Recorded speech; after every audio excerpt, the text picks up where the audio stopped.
તમને બધાને આનંદ આવે છે ઘર લેતી વખતે? આવે છે? બહુ મજા. ઘર લેવાની જેટલી મજા છે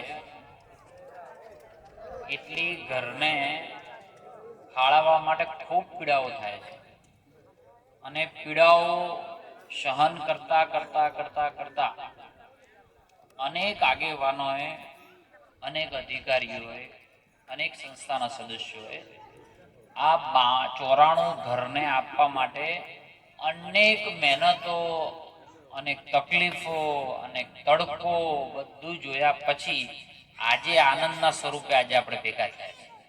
એ તકલીફ પડવામાં કોઈ બાકી રહી નહીં હોય, અને આ તો માત્ર અહીં 94 જોઈએ છે, પણ આખા રાજ્યની અંદર કઈ તકલીફો પડતી બાકી રહે નહીં.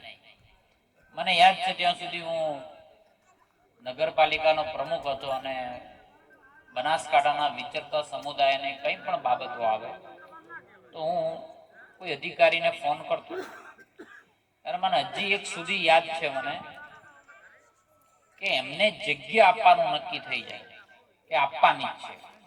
મારે ખાસ કરીને આજે કાકર ગામના સૌ આગેવાનોને અભિનંદન આલવા છે કે તમે આ ઈશ્વરીય કાર્યની અંદર તમે સપોર્ટ કર્યો છે. અને આ કદાચ તમને કોઈ વોટ આપે ન આપે, તમને કોઈ વિરોધ કરનારા લોકો વોટ આપે કે ના આપે, પણ તમને ભગવાન જસ જરૂર આપશે. અને તમારે પણ જે રહેતા હોય બધા એને આશીર્વાદ આપજો, બરાબર કે નહીં? કારણ કે ગામના સહયોગ વગર આપણે રહી શકીએ નહીં. હવે આપણું કામ છે કે દૂધમાં સાકર ભરવાનું, બરાબર કહું? એટલે આ દૂધમાં સાકર કેમ ભળાય? તો જેમ સમાજના લોકો રહેતા હોય એમ આપણે પણ રહેવું પડે, બરાબર કહું છું?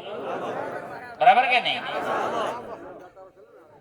તો આપણે એના જેમ ગામનો હવારે દીકરો જો સવારે ઉઠીને સ્કૂલે જતો હોય તો આપણો દીકરો પણ ત્યાં જવો જોઈએ.